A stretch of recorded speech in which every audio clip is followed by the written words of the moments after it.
Salut tout le monde, c'est Nathalie de NallyDesign.com. Bienvenue aux 12 bricots de Noël où pendant 12 jours consécutifs, je vous propose des projets utiles, accessibles et faciles à réaliser parce qu'on va se le dire, rendu au 1er décembre, on n'a plus trop le temps de cricoter. Donc, en ce premier jour des 12 bricots de Noël, on réalise une tâche de notre méga liste de choses à faire. On va faire nos cartes de Noël. Alors aujourd'hui, je vous montre comment écrire vos vœux de Noël à l'intérieur de la carte avec votre cricotte. Demain, on va réaliser les cartes en tant que telles. Et après-demain, je vais vous montrer comment adresser les enveloppes, toujours à l'aide de votre cricotte. Pour ces 3 prochains jours, je vais utiliser les cartes avec insert de cricotte ainsi que mon tapis de cartes 2x2. Sachez que vous pouvez le faire avec la Joy, avec le tapis de cartes de la Joy et des cartes plus petites. Je vais aussi, pour écrire à l'intérieur et dessus les cartes, utiliser les nouveaux stylos à gel, à encre gel glitter, donc pailletés. Ils viennent en plusieurs couleurs. Vous avez mes 2 couleurs ici. Vous avez les formats également disponibles pour la Joy. Et si jamais votre carte est foncée, à ce moment-là, vous pouvez aller utiliser les nouveaux stylos opaques gel aussi, qui eux vont écrire super bien sur du carton foncé. Ils sont aussi disponibles dans la version Joy. Demain, je vous donne plus de détails sur lesquelles cartes que j'ai utilisées. Mais si vous voulez avoir la liste complète des matériaux, allez dans la description de la vidéo, vous allez voir, vous allez retrouver un lien qui va vous amener sur mon blog avec une liste très détaillée et complète. Donc, la raison pour laquelle je commence par l'intérieur des cartes et non pas faire le dessus de la carte tout de suite, c'est que je trouve ça plus simple d'écrire à l'intérieur de la carte avant de découper le dessus. Alors, on va aller dans Design Space puis je vous montre ça immédiatement. Donc, dans Design Space, on va tout de suite aller créer un nouveau projet et on va aller dessiner les gabarits du format des cartes qu'on a. Donc, les cartes que j'utilise ici, vous pouvez aller vérifier sur la boîte c'est quoi la dimension. C'est des S40 et des R40. Donc, le format 40, c'est le format le plus grand. S veut dire square, R veut dire rectangle. Donc, ces 2 formats-là, en passant, ne sont pas accessibles à la Joy. Ils sont trop grands. Et là, je vous fais une petite parenthèse parce que si tous ces formats-là de cartes vous mêlent, j'ai un aide-mémoire gratuit pour vous disponible dans la bibliothèque de l'InDesign. Tout ce que vous allez à faire, c'est aller dans la description de la vidéo. Vous allez aussi avoir le lien pour accéder à la bibliothèque et à tous mes aides-mémoires gratuits, dont celui-ci. Donc, S40, la grandeur de la carte, c'est 4,75 par 4,75. Je suis en pouces, je vous le rappelle. Et vous avez aussi la grandeur en centimètres si vous voulez, il n'y a pas de problème, mais moi je vais travailler en pouces. Et la R40, c'est 4,75 aussi, mais 6,6 de haut. Donc, même largeur, pas la même hauteur. Donc, on va dessiner un carré. Et comme les premières cartes que j'ai sont carrées, on n'aura pas besoin de déverrouiller. On va aller à 4,75 et cliquer Enter. Et là, on a déjà notre gabarit. Pour que ça soit utilisé comme un gabarit, on va aller ici dans le menu Opération et on va utiliser Guide. Donc, j'appelle ça un gabarit, mais c'est vrai que ce sont des guides qui, eux, ne seront pas lancés à la découpe. Donc, ça, c'est parfait. Ça va vraiment nous indiquer la grandeur de la carte. Ça va m'en prendre un deuxième. Donc, je peux soit dupliquer celui-là ou créer une nouvelle forme. Si je crée une nouvelle forme, je vais devoir déverrouiller le cadenas, écrire 4,75 et en hauteur, j'ai dit 6,6. Enter. Je remets celui-là aussi à guide. Et là, on va être prêt à écrire notre vœu de Noël. Donc, ce que je vais faire, je vais tout de suite écrire le texte. Et ce que j'aime faire, c'est vraiment d'écrire tout de suite ce que je veux écrire. Comme ça, quand je choisis des polices, je peux regarder de quoi ça a l'air immédiatement. Pour plus de facilité, je l'avais déjà écrit et je fais juste le coller dans le texte ici. Je vais zoomer un peu out pour que vous voyez bien. Évidemment, là, vous avez un gros carré ici parce que la police de base Cricut 100 ne supporte pas les accents. Mais on va trouver une police qui les supporte. Sinon, on va aller choisir un E ordinaire puis on va aller faire l'accent autrement. Je veux quand même vous montrer ce que j'aime faire, c'est tout de suite dimensionner à la bonne grandeur avec la fenêtre qu'on vient de se créer. Donc, l'idée, c'est de cliquer à côté pour vraiment sélectionner pour avoir les petites poignées. À ce moment-là, on va pouvoir venir agrandir. Et là, vous allez voir que le retour à la ligne va se faire. Donc, je vais aller chercher mes poignées ici et rapetisser pour la police. Et si je prends la poignée de côté, bien là, je vais rapetisser, puis c'est le retour à la ligne, comme je vous dis, se fait plus facilement. Donc là, je vais être capable de rezoomer. J'utilise CTRL et la roulette aussi pour zoomer. Ça peut aider à le faire plus facilement. Et là, je suis encore assez grand. Donc, l'idée, c'est vraiment de venir s'insérer à l'intérieur de ça. Donc, je vais me contenter de ça, puis je vais l'ajuster plus précisément quand j'aurai la bonne police. Pour trouver une police d'écriture, c'est-à-dire une police qui écrit vraiment en ligne simple, il va falloir filtrer dans Design Space. Donc, je vous montre parce que si vous utilisez une police double, vous allez avoir le contour des lettres. Autrement dit, le crayon va passer exactement à la même place que la lame aurait passé si vous coupiez les lettres. Des fois, c'est difficile à comprendre, il y a beaucoup de gens qui me posent des questions là-dessus. C'est vraiment de rechercher une police en ligne simple si vous voulez que ça ait le même effet que si vous l'aviez écrit à la main vous-même. Donc, on va aller dans les polices, juste ici. Et pour ça, restez dans Cricut, parce que si vous voulez voir les polices système, c'est les polices de votre ordinateur, c'est ici. Donc, les mêmes polices que vous retrouvez dans Word ou Excel. Sinon, vous restez dans Cricut. Moi, c'est ce que je vous suggère pour trouver des polices en ligne simple. Vous allez aller dans Filtre et vous allez cliquer sur Écriture. Donc, je ferme le filtre et vous allez voir que vous en avez quand même beaucoup. Là, vous allez me dire, mais je ne suis pas membre Cricut Access. Si je ne suis pas membre Cricut Access et que je fais gratuit, bien, vous allez voir qu'il y en a un peu moins. Mais il y en a une, deux, trois, quatre. Quand même quatre. Donc, c'est pas super, mais mettons que je vous montre celle-là. Je clique dessus, je vais vous montrer la différence. Vous voyez, celle-là, elle n'a pas les accents non plus. Ça fait des choses un peu bizarres. Et même si je mets ici le style à écriture pour qu'on puisse vraiment voir de quoi ça a l'air, ça fait une chose encore plus étrange.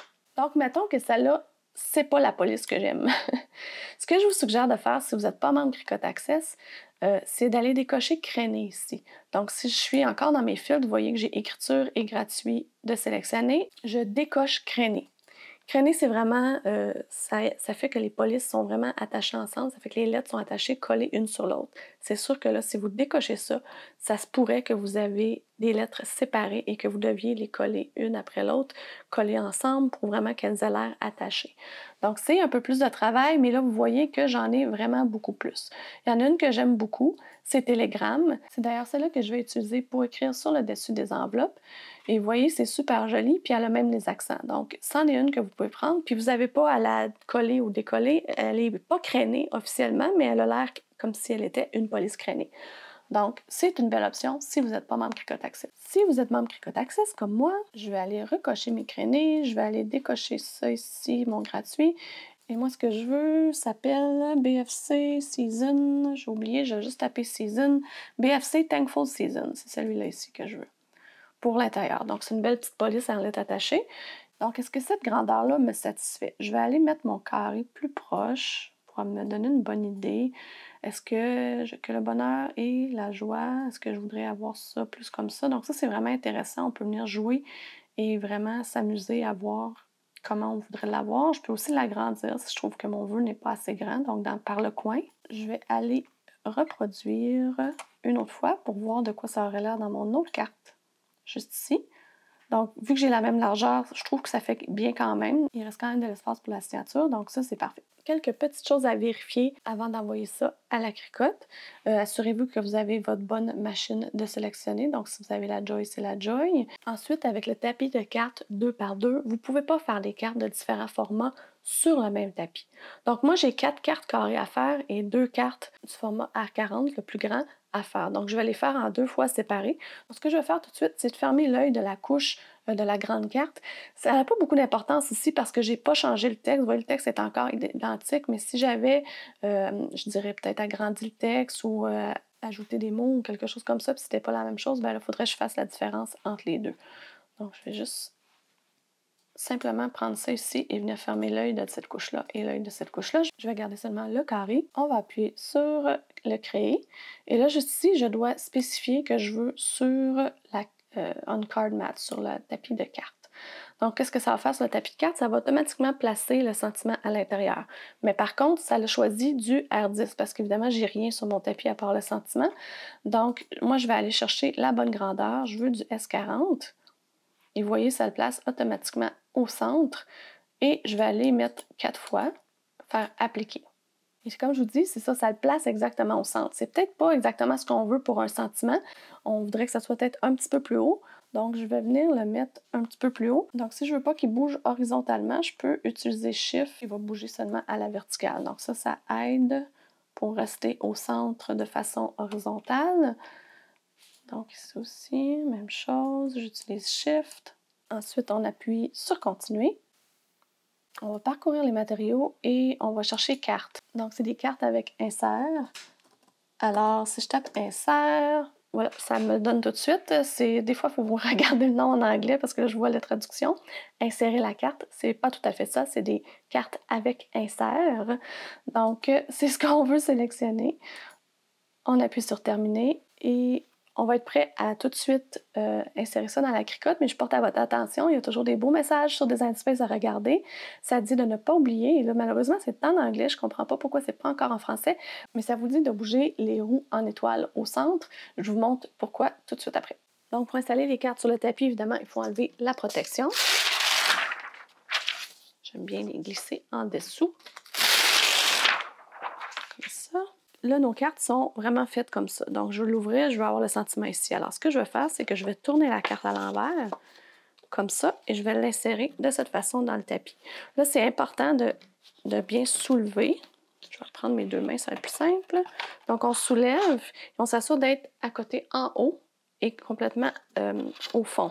Donc, si on veut que ça soit bien, on accote complètement sur le fond et en haut, et votre carte devrait arriver sur la ligne de la dimension de votre carte. Donc, moi, c'est du 40, donc j'arrive sur la ligne de 40. Et je fais ça pour les 4 cartes de la même dimension. Ensuite, je vais faire un autre tapis pour les plus grandes cartes.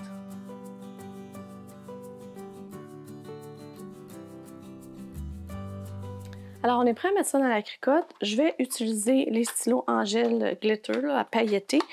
Et je vais prendre le noir, tout simplement, pour écrire à l'intérieur. Je pourrais prendre n'importe quelle couleur, peut-être rouge, même, ça aurait été super beau. J'ai décidé d'essayer le noir. Là, c'est sûr que ce qui est toujours mieux, c'est de faire un petit test sur un papier pour être sûr que l'encre est bien au bout du crayon. Donc, je l'insère dans la mâchoire A pour s'assurer que le petit dessin ici rentre à l'intérieur et qu'on entend le clic. Je ne sais pas si vous l'avez bien entendu, je l'enlève là. Voilà. Un petit clic est là. Et comme je vous ai mentionné tantôt, c'est important de mettre les roulettes au centre. Donc, c'est ce que Design Space mentionne. Puis pour faire ça, moi, je me mets vis-à-vis comme ça et je m'assure que les roulettes sont bien centrées. Comme ça. Et on est prêt à écrire.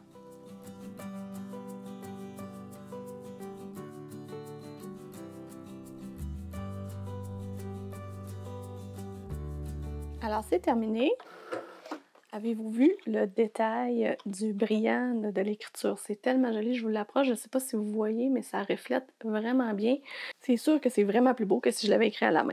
Petit truc pour enlever les cartes, vous avez peut-être ce petit grattoir-là. Donc, vraiment venir soulever délicatement. Si votre tapis est très neuf, ça se peut que ce soit encore plus difficile. C'est sûr qu'il colle beaucoup au début, mais un coup que c'est décollé comme ça, ben, on peut tout simplement venir enlever. Assurez-vous que votre encre est sèche avant de refermer la carte. Donc, on enlève toutes les cartes. Il me reste les deux plus grandes. Ce que je vais faire dans Design Space, c'est tout simplement, je vais cliquer sur Terminer. Puis, je ne vais même pas me soucier de rallumer les autres couches. Je vais aller appuyer encore sur Créer. Et on va faire la même étape qu'on a fait tantôt. Donc, je vais aller sur la tapis de cartes et je vais aller sélectionner des R40 que j'ai. Donc, R40, vous voyez que ça rentre encore super bien. Je vais faire la même chose, je vais le monter. En fait, j'ai deux cartes, donc je vais appliquer à deux cartes. On va faire comme on a fait tantôt avec Shift. Je vais le monter un petit peu plus haut pour avoir de la place pour signer. Et je vais relancer ça comme j'ai fait tantôt. Et on va se retrouver demain pour vous montrer comment on va décorer ces cartes-là avec des modèles qu'il y a dans Design Space. Donc, lorsque la vidéo sera prête, je vais vous la mettre juste ici. D'ici là, je vous montre une vidéo que j'ai faite sur comment utiliser le tapis de cartes 2x2, les différentes possibilités, comment l'utiliser si vous avez différents formats de cartes, etc. Donc, je vais vous mettre ça juste ici. Bye bye, à demain!